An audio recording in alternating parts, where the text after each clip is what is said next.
সেয়া যি হৈ গ'লতো হৈ গ'ল আচলতে। সেইটো বিতৰ্ক হ'ব বুলি মই সপোনতো ভবা নাছিলোঁ। মোৰ এগৰাকী শিল্পী হৈ মনত যিটো উদয় হৈছিলে সেই মুহূৰ্তত, যে মই ৰাইজৰ মাজত থিয় দিব পৰা নাই। কাৰণ বহুতো আনন্দৰ সময়ত শিৱসাগৰত বহু অনুষ্ঠানত আহিছোঁ, কিন্তু সেই সময়ত যেতিয়া ফোন যোগে দেখি আছিলোঁ বানৰ যি বিধ্বস্ত যি পৰিণতি ইয়াত হৈছিলে, সেয়া আচলতে কাৰোবাক কিবা এটা পইচা দি সহায় কৰাতকে যদি নিজে আহি পেলাই তেওঁলোকৰ মাজত খা খবৰ ল'ব পাৰোঁ, সেইখিনি বৰ মন গৈছিলে।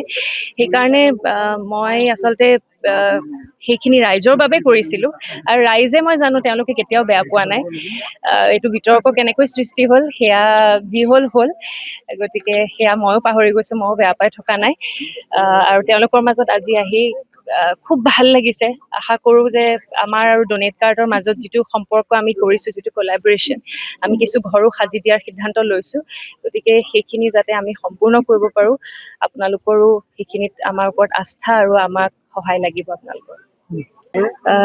শিৱসাগৰবাসী ৰাইজৰ মাজত আচলতে এনেকৈ আহি এটা খবৰ লোৱাটো আমাৰ কাৰণে কি ক'ম, মানে তেওঁলোকৰ চকুত যিটো দুখ দেখিছোঁ, মুখত যদিও মোক চাই পেলাই এটা হাঁহি মাৰিছে, যিখিনি পৰিস্থিতি, যিখিনি পৰিৱেশ দেখিছোঁ, সেয়া আচলতে শব্দৰে আমি ব্যাখ্যা কৰিব নোৱাৰোঁ।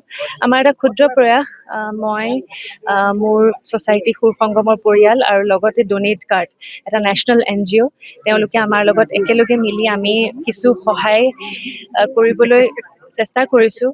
আজি অকণমান 100টা পৰিয়ালক আমি যি পাৰোঁ মেট্ৰেছ, গাৰু, বেডশ্বীট, কুকাৰ অকণমান সহায় কৰিছোঁ। আশা কৰোঁ যে এইখিনি সহায়ৰ পৰা তেওঁলোকৰ আচলতে একোৱে নহ'ব, আৰু সকলো ওলাই আহিব লাগিব। শিল্পী ওলাই আহিছে, সকলো মানুহে সহায়ৰ হাত আগবঢ়াইছে, আৰু তেওঁলোকৰ যাতে জীৱন পুনৰ সুন্দৰ জীৱন ঘূৰি আহক তাৰে কামনা কৰিছোঁ, ঈশ্বৰৰ ওচৰত প্ৰাৰ্থনা কৰিছোঁ। पिछले 20 दिन से असम फ्लड्स में काम कर रहे हैं। परिस्थिति इतनी गंभीर है कि जिनसे भी हम मिल रहे हैं वो कह रहे हैं कि द कॉमन सेंटेंस जो आ रहा है कि सब कुछ बर्बाद हो गया और हम कई साल पीछे छूट गए हैं। अभी भी कई जगह पे पानी उतरा नहीं है। हम देख सकते हैं बाजू के यही गांव में जो फसल है वो फसल में अभी भी बाढ़ का पानी है।